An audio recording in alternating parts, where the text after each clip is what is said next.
Hola, muy buenas tardes. El día de hoy voy a hablarles de un tema que me parece sensible y muy importante que nos puede servir para entender lo que es la filosofía existencial humanista y el humanismo per se.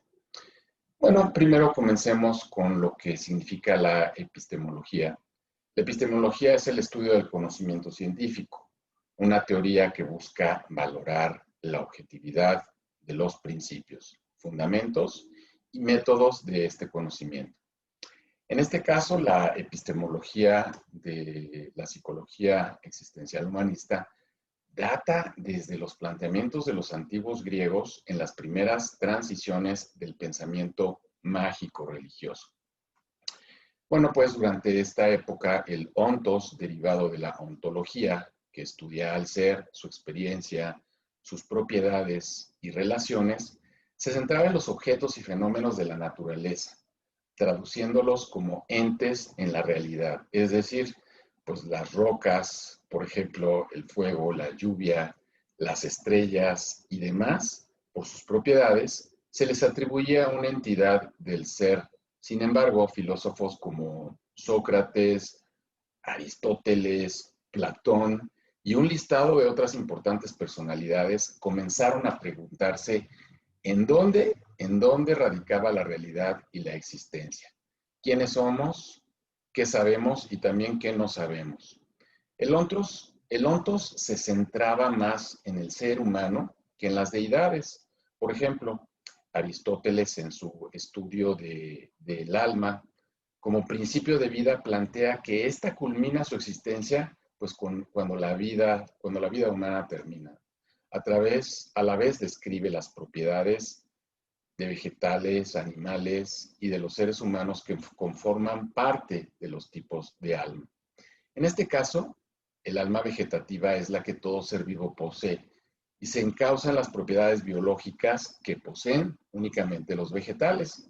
Para los animales que también cumplen con estas características del alma vegetativa, experimentan además pues sensaciones a través de los sentidos. Tienen movimiento, buscan el placer y la satisfacción de sus deseos en función de sus sensaciones, siendo bueno pues esta alma sensitiva.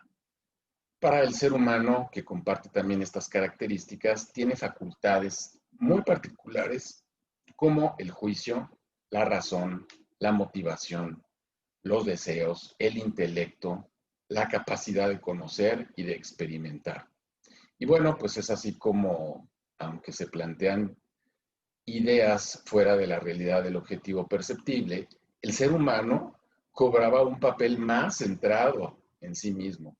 Con la llegada del oscurantismo, época en donde prevalecieron pues la religión sobre todo tipo de pensamiento y práctica científica. Existieron personalidades en ese momento que comenzaron a cuestionar la posición de la Iglesia sobre la vida humana.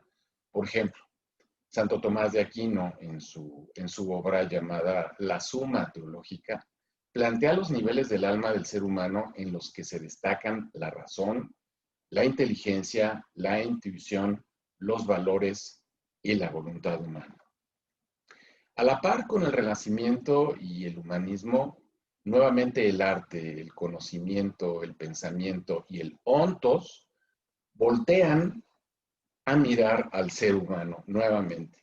El tiempo de la Ilustración, época conocida como el siglo de las luces, fue un parteaguas en general para la construcción y consolidación de la psicología y las premisas teórico-metodológicas del enfoque. El racionalismo, el empirismo, ¿por qué no?, la fenomenología y la hermenéutica.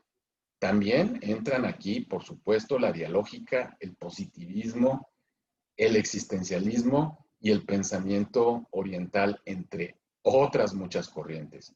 Aunque dichas escuelas actualmente son base de la psicología existencial humanista, no fue sino hasta después de la Primera y Segunda Guerra Mundial, en los años 60, cuando indirectamente autores como Sartre con el existencialismo, Maslow con su teoría de lo transpersonal y Rogers en el enfoque centrado en la persona, Peirce en la Gestalt, Viktor Frankl con la logoterapia, Buber, Fromm, Jaspers, Kierkegaard y demás autores fueron perfilando este enfoque en psicología. Cada quien, bueno, pues sí, desde sus propios postulados, pero cuyo núcleo fue la persona misma. Estos postulados en general plantean que la persona goza de conciencia, intelecto, decisión, libertad, responsabilidad y finitud. El ser humano tiende al desarrollo y crecimiento. Esta persona, la que en conciencia o inconsciencia decide en todo momento qué pensar, qué hacer, decir, asumir, aunque se nazca y crezca y conviva con los demás seres humanos, bueno, pues cada persona se encuentra sola en este mundo, pues en ella misma recae el completo peso de sus actos y decisiones. Aunque desee evitar dicha responsabilidad y aunque desee evitar el dolor en todo momento. Es la persona la que va conformándose en un vaivén de su contexto sociocultural y sus propias elecciones y experiencias. Siendo así, bueno, pues el objeto de estudio de la psicología existencial humanista, la experiencia subjetiva de la persona en cuanto a los fundamentos metodológicos de este enfoque. Sus principales pilares son, por ejemplo, la hermenéutica, entendida como el análisis de los textos, la fenomenología, que es el estudio del fenómeno tal y como se presenta, y la dialógica, que es la búsqueda de la verdad o conocimiento, pues a través del diálogo. Sin fenómeno no hay hecho o suceso. No habría qué cosa describir. Sin hermenéutica no podría darse un nombre, un análisis, una comprensión de estos hechos.